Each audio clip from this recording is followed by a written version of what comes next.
Hi everyone! Masaganang buhay sa ating lahat! Magluluto tayo ngayon ng suman inangit, ang aking nanay's version. At ito ang kanyang unang proseso, ibilad sa araw o kaya ipadaan sa apoy ang dahon ng saging. Tsaka pilasin na rin ayon sa gustong haba at punasan para maging malinis. At habang tinatapos ko naman ang pagpunas ng mga dahon, ang aking nanay nagpiga na rin ng niyog. At pagkatapos, sinalang na ang gata upang ito'y pakuluan.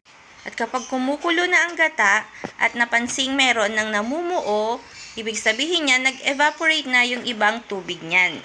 And so, that's the time pwede nang ilagay ang ating malagkit. Tsaka haluin ng haluin hanggang ma-absorb ng malagkit ang gata. And then, pwede nang ilagay ang pampalasang asin. Yan, then haluin ulit.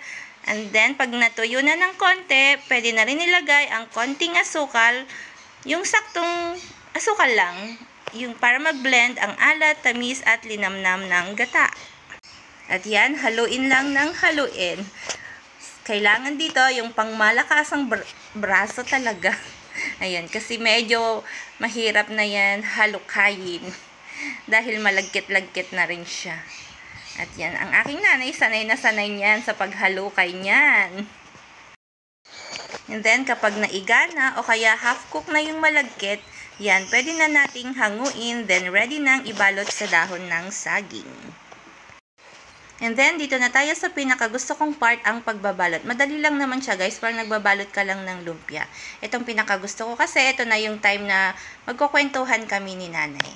Yan, dahil nga may po-order si nanay ngayon, yan, gustong-gusto ko nagpupunta dito, parang banding na rin namin. At saka kung minsan, pag nag-crave at mayroong mga sangkap, yan, gumagawa po kami.